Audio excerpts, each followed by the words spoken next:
ও ভাইজানেরা, সোনার মানিক যুবকেরা, আব্বারা মায়েরা, আমি একটু ফজিলাত বলে দিলাম সূরাতুল মুলকের। আমি এখানে একটু ব্যাখ্যা দিতে চাইছিলাম। কোরআনুল কারীমে 67 নম্বর সূরা, সূরার নাম হলো সূরাতুল মুলক। 2 নম্বর আয়াত পড়ে দেখবেন, আমার আল্লাহ জানিয়ে দিলেন, আল্লাযী খলাকাল মাউতা ওয়াল হায়াতা লিয়াবলুয়াকুম আইয়ুকুম আহসানু আমালা। আমি আল্লাহ মানুষকে সৃষ্টি করেছি, হায়াত এবং মওত দিয়েছি। এই আমাদের হায়াত আর মওত দিয়েছেন এই মনুষ্য জাতি জীবনে। ও ভাইরা বাবাজিরা, হায়াত আর মওতের মাঝে আমাকে আপনাকে যে সময় দেওয়া হয়েছে, এটা আমার আপনার হায়াতে জীবন। লিয়াবলুয়াকুম আইয়ুকুম আহসানু আমালা। আমি আল্লাহ দেখতে চাই তোমরা কতটুকু ভালো কাজ করে আসতে পারো। আল্লাহ যদি আমাদেরকে দুনিয়ায় ভালো কাজ করার জন্য পাঠিয়ে থাকেন, মন মর্জি চলার জন্য নয়, ইচ্ছা মতো চলার জন্য নয়, যা ইচ্ছা তাই করব সেই জন্য নয়, আল্লাহর আদেশ আর নিষেধ মানার জন্য, ভালো কাজ করার জন্য পাঠিয়েছেন। কিন্তু দুঃখজনক হলো সত্য, আজকে দুনিয়ার মানুষ আমরা নিজেকে অনেক চালাক আর উন্নত মনে করলেও আমরা প্রকৃত ভালো আর খারাপকে মিশিয়ে ফেলেছি। এখানে আমাদেরকে সূরাতুল মুলকের 2 নম্বর আয়াতের আমল করতে গেলে, আল্লাহ যদি ভালো কাজ করার জন্য পাঠায়, এখানে মনুষ্য জাতির জন্য কোনটা ভালো আর কোনটা খারাপ এটা আগে পরিষ্কার করে নিতে হবে। তা না হলে সহজে আমল করা সম্ভব হবে না। হবে কি, আমাদেরকে আল্লাহ যদি ভালো কাজ করার জন্য পাঠিয়ে থাকেন, তাহলে কোন কাজটা ভালো আমাদের জন্য, কোন কাজটা খারাপ সেটা আগে ঠিক করে নিতে হবে। এখানে আমরা মানুষ ভালো খারাপ মিশিয়ে ফেলেছি, এই জন্য ব্যাখ্যা দেওয়া দরকার। ছোট ছোট করে 4টে পয়েন্ট তুলে ধরি, ইনশাআল্লাহ ব্যাখ্যা বোঝা যাবে ইনশাআল্লাহ। এখানে প্রাথমিকভাবে আমরা কনফার্ম হয়ে নেই যে আমাদের জন্য ভালো কি। আমরা মানুষ, আল্লাহ আমাদের সৃষ্টিকর্তা নয়, তাহলে আমাদের জন্য কোনটা ভালো আর কোনটা খারাপ আল্লাহ থেকে ভালো আর কেউ জানবে না। এই জন্য মানুষ জাতির জন্য যা ভালো কল্যাণকর, আল্লাহ ইসলামিক বিধানের মধ্যে সবকিছু আদেশ করেছেন। যা কিছু আল্লাহর আদেশ, এটা মানুষ জাতির জন্য ভালো। এই আদেশগুলো যদি মেনে নেয়, মানুষ শুধু ভালো হবে না, পৃথিবী ভালো হয়ে যাবে। সুবহানাল্লাহ। যা কিছু মানুষ জাতির জন্য অকল্যাণকর, খারাপ, সেটা আল্লাহ নিষেধ করেছেন। এই জন্য শরীয়তে হারাম আর হালাল আছে না নেই, আদেশ আর নিষেধ আছে না নেই। আল্লাহ এবং রাসূল যা আদেশ নিষেধ করেন, এটা মানুষ জাতির জন্য চূড়ান্ত ভালো আর খারাপ। এর ভিতরে দুনিয়ার কোন মানুষ বাড়ানো কমানো করতে পারবে না। দুনিয়ার কোন বিদ্বান, দুনিয়ার কোন শিক্ষাবিদ, দুনিয়ার কোন ইসলামিক স্কলার আল্লাহর প্রকাশ্যে কোন জায়েজ জিনিসকে, প্রকাশ্যে কোন আল্লাহর আদেশকে তারা বাড়াতে কমাতে পারবে না। এবং এদের পৃথিবীর মানুষকে অধিকার দেওয়া হয়নি যে হারামকে হালাল করে দেবে, হালালকে হারাম করে দেবে। পৃথিবীর কোন ব্যক্তির ক্ষমতা হবে 5 ওয়াক্ত নামাজকে 6 ওয়াক্ত করে দেবে, 5কে কমিয়ে 4 করে দেবে। পৃথিবীর কোন ব্যক্তির ক্ষমতা হবে সুদ, ঘুষ, লটারি এটাকে জায়েজ করে দেবে। মানুষ জাতির জন্য মানসিক কল্যাণ, শারীরিক কল্যাণ, অর্থনৈতিক কল্যাণ, সামাজিক কল্যাণ, দুনিয়ার কল্যাণ, কবরের কল্যাণ, আখিরাতের জীবনের কল্যাণ, যাবতীয় কল্যাণকর জিনিস যা কিছু মানুষ জাতির জন্য প্রয়োজন, এই জন্য আল্লাহ সব ইসলামের মধ্যে আদেশ করেছেন। যা কিছু অকল্যাণকর, খারাপ আছে, সেটা নিষেধ করেছেন। এগুলো মানলেই আমাদের জীবন ভালো হবে, কল্যাণকর হবে। কথা ঠিক না বেঠিক? কিন্তু আমরা আজকে ভালো মন্দ মিশিয়ে ফেলেছি। একটু যা কিছু ভালো বলি আজকে দিনে আমরা, আর যা কিছু ভালো মনে করি, সবটা প্রকৃত ভালো নয়। চলুন জীবনীতে তো আসতে হবে। আমি আসলে কোরআনের ব্যাখ্যা দিচ্ছি তো আমার ছেড়ে মন চাইছে অন্য পয়েন্টে যায়। অসুবিধা হচ্ছে নাকি আপনার? আলোচনা কি বুঝতে পারছেন? এই যে লাইন ধরে আমি যাচ্ছি কেন, আমি আমার বিবেকের কাছে নিজে নিজে মাঝে মাঝে প্রশ্নবিদ্ধ হই যে কোরআনের আয়াতগুলো বলে বলে আমি যাচ্ছি, একটু ছেড়ে দিয়ে একটা লম্বা ঘটনা বলে দিলে কোন দিক থেকে যাবে আপনারা বুঝতে পারবেন না, আমি জানি না। কিন্তু আমি আজকে একটু ব্যাখ্যা দিয়ে নেবো। কি কি ঠিক বলছেন, বুঝতে পারছেন তো নাকি? ওই মনে মনে মিল না হলে সমস্যা। আপনি একরকম চাইছেন, এই মনে রাখবেন, এখানে একটা কথা, হক কথা আমি বলে দিই আপনাদের, টক লাগুক আর খারাপ লাগুক, একজন আলেমের কোরআন এবং হাদিসের কথা থেকে ভালো কথা বলার ক্ষমতা নেই। এর থেকে ভালো কথা দেওয়ার ক্ষমতা আমার নেই। যদি মানুষের এই কথা ভালো না লাগে, এতে একজন আলেমের দুঃখ করারও কিছু নেই। মানুষের খারাপ মন কোরআন হাদিস শুনতে যদি ভালো না লাগে, তার মন জয় করার জন্য কোরআন হাদিসের বাইরে গিয়ে কথা বলা একজন আলেমের পক্ষে উচিত নয়। কথা কি ঠিক বললাম না ভুল বললাম? তাহলে আমরা কবে ভালো হব? এই জন্য আমাদেরকে কোরআন হাদিসের কথা বেশি বেশি শুনতে হবে। দৃষ্টান্ত স্বরূপ সাহাবাদের জীবনী বলা যেতে পারে, নবীদের জীবনী বলা যেতে পারে, কোন হাক্কানি আল্লাহওয়ালার জীবন উদাহরণ দিয়ে যেতে পারে, এবং কোন প্রকৃত একজন ভালো মানুষের জীবন টেনে শরীয়তের দৃষ্টিকোণ থেকে মানুষকে উৎসাহিত উদ্বুদ্ধ করার জন্য মিসাল দেওয়া যেতে পারে। কথা ঠিক না বেঠিক? কিন্তু শরীয়তের কোরআন হাদিসের মাপকাঠির বাইরে যেন সেগুলো না যায়। চলুন একটু ব্যাখ্যা ক্লিয়ার করে আমি একটু নবীদের জীবনী, নবীর স্ত্রীদের জীবনীতে আসবো। আমার অনেক সম্মানিত মায়েরা এসেছেন। মুর্শিদাবাদ জেলার একটা জিনিস খুব ভালো লাগে, যেটা ছেলেদের তুলনায় মায়েদের সংখ্যা একটু বেশি হয়। তবে একটা কথা বলে যাচ্ছে, আগামী দিন এই যে পর্দার ব্যবস্থাটা করেছেন মায়েদের সম্পূর্ণ আলাদা করলেও অন্তত সামনের দিকটা বক্তার এই যে সরাসরি যেটা দেখেন মাঝে মাঝে, এইটা পর্দাটা উঁচু করে দেবেন। এটা কিন্তু শরীয়তের একটা খেলাফ কাজ হয়। কথাকে রাগ করলেন নাকি? আমি বলবো না, আরেকজন বলবেন, আরেকজন বলবেন না, বলবেটাকে? মায়েরা পর্দায় থাকাইটাই সৌন্দর্য, এটা আল্লাহর পক্ষ থেকে বিধান। এই জন্য মায়েদেরকে যতটা পর্দায় রাখা যায় সেটা ভালো। কথা ঠিক বললাম না ভুল বললাম? পর্দাটা উঁচু করেছেন, আগামী দিনে আরেকটু বেশি করে উঁচু করে দেবেন। কারণ আমি হুজুর বলে আমার জন্য ছাড় নেই। কোনো একবার ছাড়া দুবার যদি কোনো মহিলার প্রতি কুনজর চলে যায়, এটা আল্লাহর অসন্তুষ্টি আছে, এতে গোনাহ আছে, এটা শরীয়তের সীমা লঙ্ঘন হয়ে যায়। এই জন্য আমাদেরকে অন্তত যখন বাইরে তো আমরা যেভাবে চলি আমাদের সংযত হওয়া দরকার। যেখানে কোরআনের মজলিসে, শরীয়তের মজলিসে আসবো, সেক্ষেত্রে এই পরিকাঠামোগুলো দেখে মানুষ উদ্বুদ্ধ হবে, এখান থেকে মানুষ সবক নেবে। এই সমস্ত জায়গাগুলো আমাদের খুঁত না রাখাটাই উত্তম। কথা কি বুঝতে পেরেছেন? ও ভাইজানেরা, সোনার মানিক যুবকেরা, আব্বারা মায়েরা, সূরাতুল মুলকের 2 নম্বর আয়াতের একটু ব্যাখ্যা দিচ্ছিলাম। আল্লাহ পাক বলছেন, লিয়াবলুয়াকুম আইয়ুকুম আহসানু আমালা। আমি আল্লাহ তোমাদেরকে দুনিয়ায় পাঠিয়েছি, আল্লাযী খলাকাল মাউতা ওয়াল হায়াতা লিয়াবলুয়াকুম আইয়ুকুম আহসানু আমালা। আমি আল্লাহ হায়াত আর তোমার হায়াত আর মউতের মাঝে তোমাদের যে সময় দিয়েছি এই দুনিয়ার জীবনে কতটুকু ভালো কাজ করে আসতে পারো, এটা প্রাথমিকভাবে আপনাদের অবগত করার চেষ্টা করেছি। আল্লাহ এবং রসুলের আদেশ যেগুলো মানুষের জন্য ভালো, আল্লাহ এবং রসুলের নিষেধ বাণীগুলো মানুষ্য জাতির জন্য খারাপ, এর বাইরে আমরা যা ভালো মন্দ মনে করি এটা ভালো আর খারাপের মধ্যে গণ্য হবে না।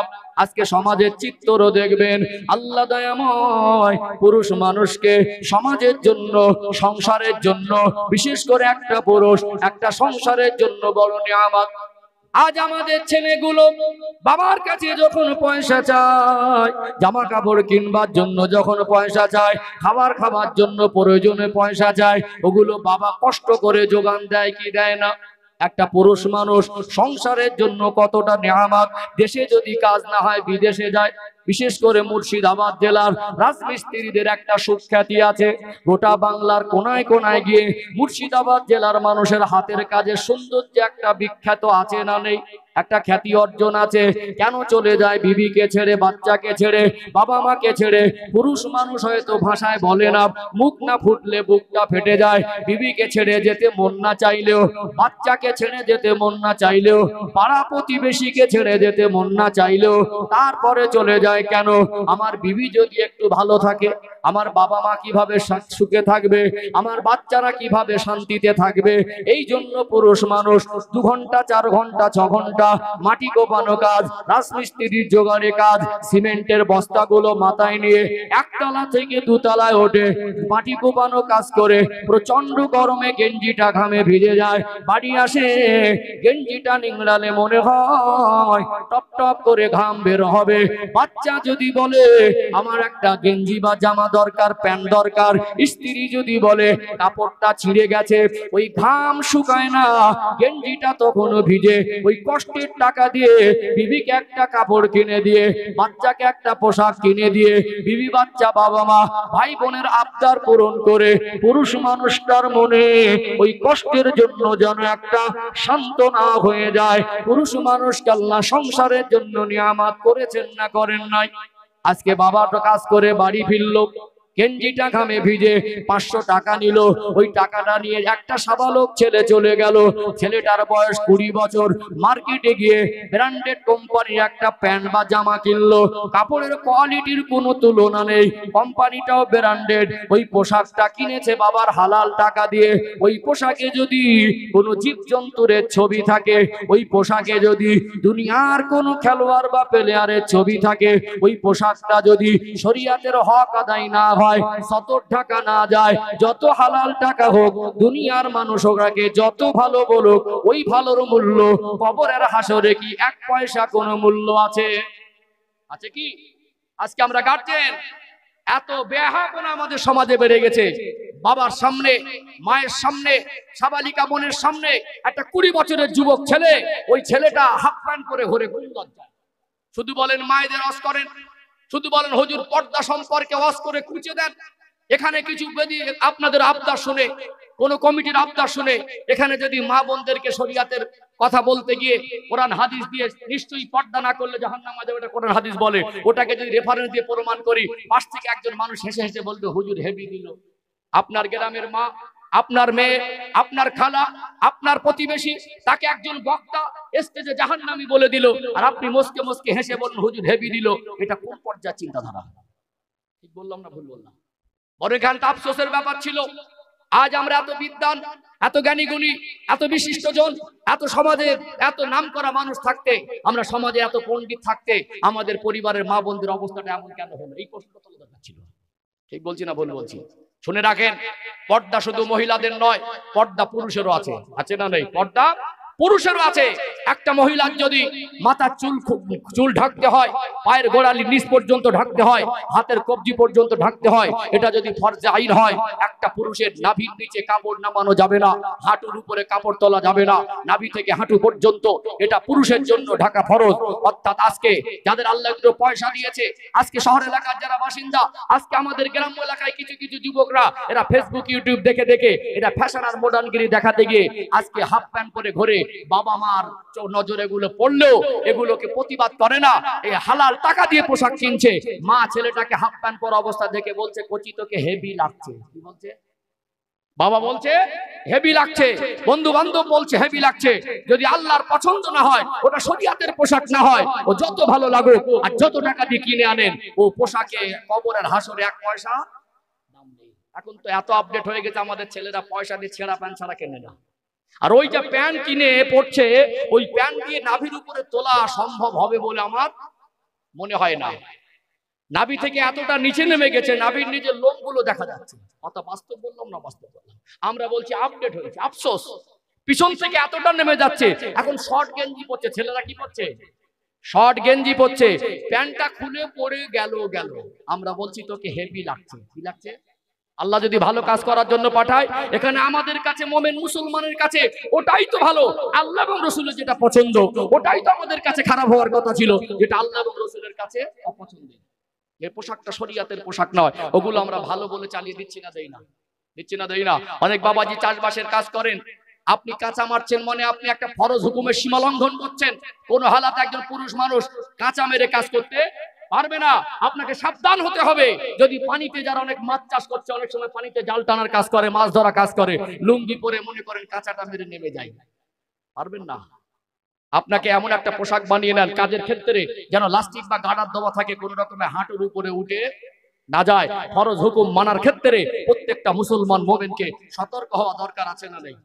একটু রেসপন্স দেন। আছে না নেই? কিন্তু আমরা আফসোস আর পরিতাপের বিষয় কি জানেন? আমরা ছেলেদের বিয়ের সময় মোবাইলে ছবি নিয়ে ঘুরছি। এখন দেখছেন যুবকদের হাতে তো মোবাইল একেবারে আছেই আছে। এখন দেখছি মানে যাদের 35+40 এরাও নিচ্ছে। ইদানিং দেখছি কিছু কিছু বয়স্ক মানুষ এরাও মোবাইল ব্যবহার করছে। করছে না? ইদানিং এখন মাঝে মাঝে দেখা যাচ্ছে কিছু মানুষের 50 বছর বয়স, চুল দাড়ি পেকে গেছে, শখ করে ছেলে বললো আব্বা এটা রাখো।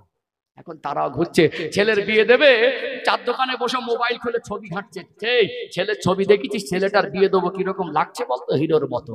বাপ কি বলছে? আমার ছেলের মতো ছেলে নেই। ও ছেলে বিড়ি না খেলে দিন পার হয় না, বাপ বলছে হিরো। ও ছেলে এক সপ্তাহে একদিনও মসজিদে যায়নি, কবে উজু করেছিল মনে নেই, জুমার দিনে মসজিদে যায় না, বাপ বলছে ছেলেকে দেখেছি হিরোর মতো লাগছে। কিসের হিরো? যখন গোসলের ফরজ জানে না, যে সূরা ফাতিহা পড়তে জানে না, যে পেশাব করে পানি নেয় না, যে লটারির দোকানে গিয়ে লাইন দেয়, যে বেহায়াপনা মেয়েদের প্রতি বারবার কুদৃষ্টিতে তাকায়, যে ছেলেটার ভিতরে শরিয়াতের পোশাক নেই, যে ছেলেটার একটা মাস চলে গেলে একবারও ওযু করেন, এক ওয়াক্ত নামাজ পড়ে না, আপনি বাবা কোন লজ্জা ছেলেটাকে বলছেন হিরো? হিরো তো সে যার চেহারায় নবীর সুন্নাত। হিরো তো সে যে ফজরের সময় ঠান্ডায় ওযু করে আল্লাহর ঘরে গিয়ে আল্লাহর ডাকে সাড়া দেয়। হিরো তো সে দুনিয়ার মানুষ তার বিরুদ্ধে চলে গেলে রাসূলুল্লাহ সুন্নাতকে আঁকড়ে ধরে, তাকেই বলা হয় হিরো। ঠিক না? আমাদের ছেলেরা মদখোর, গাঁজাখোর, বিড়িখোর, আমাদের ছেলেরা বেনামাজি, আমাদের ছেলেদের পর্দার ঠিক ঠিকানা নেই, আমাদের ছেলেদেরকে মাল বেশি পাওয়ার আশায় গল্প দিচ্ছে, বাপের গল্প শুনে মনে হবে একেবারে সত্যি একটা ছেলে, ছেলেকে দেখেছি হিরোর মতো লাগছে। ওটা আপনার চোখে হাজারো ভালো লাগুক, ওর জীবনে শরীয়তের বিধান যদি না থাকে, ওর আদর্শে রাসূলুল্লাহ সুন্নাত যদি বাস্তবায়ন না হয়, ও ভালোর মূল্য কবরের হাসর 1 পয়সা কোনো মূল্য নেই। রাগ করছেন মনে হয়, কষ্ট পাচ্ছেন কি? পিছন থেকে কি অসুবিধা হচ্ছে? দোয়া করে দেবো আপনারা যতক্ষণ, আমি ততক্ষণ। আপনারা যতক্ষণ। আমার সেই আবুল কাসেম ভাই কই আছে কি? আপনারা যতক্ষণ, আমি। অসুবিধা হচ্ছে না, বুঝতে পারছেন তো? হ্যাঁ, চলুন আমি 4টে পয়েন্ট বলবো বলেছিলাম, মনে আছে আপনাদের? যে আল্লাহ কিসের জন্য পাঠিয়েছেন? লিয়াবলুয়াকুম আইয়ুকুম আহসানু আমালা। আল্লাহ পাক আমাদেরকে দুনিয়া এই জন্য পাঠিয়েছেন যে কতটুকু ভালো কাজ করে যেতে পারি। এখানে ভালো বলতে আমরা যা নিজের থেকে ভালো মনে করবো ওটা ভালোর মধ্যে গণ্য হবে না। মুমিন মুসলমানের কাছে আল্লাহর পছন্দের জিনিসটাই ভালো হবে, রাসূলুল্লাহর পছন্দের জিনিসটাই ভালো হবে। আল্লাহ এবং রাসূলের নিষেধ যেখানে আছে, আল্লাহ এবং রাসূলের অপছন্দ যেখানে আছে, ওখানে আমাদের ভালো লাগার কোনো অপশন ইসলাম শরিয়াত দেয়নি। আপনি কোন লজ্জা আপনার ছেলেকে হিরোর মতো বলছেন, যার ভিতরে ইসলামের আদর্শ নেই, যে ইসলাম সম্পর্কে বোঝেই না, যে শরীয়তের সীমা লঙ্ঘন করে? আপনার সন্তান সোনার হীরের টুকরা ভালো হাজারো মনে করেন, ও ভালো আল্লাহর কাছে ভালো বলে গ্যারান্টেড হবে না। ক্লিয়ার বুঝতে পারলেন? চলুন আর একটু উদাহরণ দেই। ও ভাইজানেরা, সোনার মানিক যুবকেরা, আব্বারা মায়েরা, সূরাতুল মুলকের 2 নম্বর আয়াতে একটু ব্যাখ্যা দিতে গিয়ে আপনাদেরকে ক্লিয়ার করে দেই। আজকে দেখবেন প্রায় মানুষের ভিতরে একটা প্রতিযোগিতা হচ্ছে, কে কত ভালো সুন্দর করে ঘর বানাতে পারে। প্রতিযোগিতা হচ্ছে কি হয় না? মুখে যদিও না বলে, পাশাপাশি একটা গ্রামে যদি 2টো ঘর হয়, দুজনেই যদি পয়সাওয়ালা হয়, অর্থের অভাব যদি না থাকে, একজন যদি ডিজাইন করে বাড়ির পাশে ঘর বানায়, এ যখন ওর ঘরের পাশে ঘর বানাতে যায়, এ চেষ্টা করে ওর থেকে ভালো ডিজাইন আর নকশা কালার করা। রাস্তা দিয়ে যাবেন, কত সুন্দর সুন্দর ডিজাইন করা ঘর বাড়িগুলো দেখা যায়, প্রিমিয়াম কোয়ালিটির রং করা, ডিজাইনের কোনো জবাব নেই। মানুষ হেঁটে হেঁটে যায়, বলে ঘরটা খুব সুন্দর। ও ভাইরা, বাবাজিরা, ওই ঘর নির্মাণের অর্থ যদি সুদ আর ঘুষের টাকায় হয়, ওই ঘর নির্মাণের অর্থ যদি লটারির টাকায় নির্মাণ করা হয়, অথবা ওই ঘরটা যদি অবৈধ কোনো জায়গায় নির্মাণ করা হয়, দুনিয়ায় দেখবেন এমনও কিছু মানুষ আছে, বাবা অসুস্থ ছিল, শেষ বয়সে ডাক্তার দেখাতে নিয়ে যাবার নাম করে ভাই বোনদের ফাঁকি দিয়ে রাস্তার ধারে একটা জায়গা নিজের নামে ডুপ্লিসিটি করে লিখে নিয়েছিল। এরকম মানুষ আছে না নেই? অথবা ক্ষমতার বলে দুনিয়ার কোন অসহায়, দুনিয়ার কোন গরিব, ওই মানুষটার জায়গাটা দখল করে জবরদস্তি ওই জায়গাটায় ঘর বানাচ্ছে। অথবা এমনও হতে পারে ক্ষমতার বলে জায়গাটা 2 হাত অন্যের দিকে ঠেলে আছে, ওর ডিজাইন কালার যত নকশা যত ভালো হোক, জায়গাটা যদি অবৈধ হয়, হাজার হাজার মানুষের চোখে যত ভালো লাগুক, ওটা ওই ভালোটা আল্লাহর কাছে আর নবীর কাছে যদি ভালো না হয়, কবরে হাসরে ওই ভালোর মূল্য 1 পয়সা কোনো মূল্য নেই। আছে কি? আজ আমরা 2 হাত জায়গার জন্য মারামারি করি। কি করি? বলে আপডেট হয়েছে, জায়গার মোট দাম হবে 40,000। ভিটে বাড়ি, পুরনো ভিটে বাড়ি, ও ভালো করে জানে 2 হাত ছেলে আছে, ভালো করে জানে ওই 2 হাতটা ছাড়বে না। 40,000 জায়গার দাম হবে না, দুজনে 4 লাখ চলে গেছে 2 লাখ করে। তারপরে 4 দোকানে গিয়ে বলছে ওকে দেখে ছাড়বো। কি করবে? ওকে দেখে ছাড়বো। বেইবাড়ি গেছে, সাদা জামা পরেছে, একদম দামি আতর মেখেছে, জুমার দিন ফাঁস কাতারে গিয়ে বসে আছে, দেখে মনে হবে আল্লাহর ওলি বসে আছে, কিন্তু কাজ জোরে অপরের দিকে 2 হাত ঠেলে রেখেছে। কিন্তু ঘরটা দেখে মানুষ মনে করছে ও সত্যি একটা ঘর, যতই ডিজাইন হাজারো ভালো লাগুক, কিন্তু দেখা যাচ্ছে ঘরের অর্থ নির্মাণের অর্থ সুদ আর ঘুষের টাকায়। বলুন, ওটা ওই ভালো যতই আমাদের চোখে ভালো লাগুক, ওই ভালোর মূল্য কবরের হাসরে 1 পয়সা কোনো মূল্য আছে?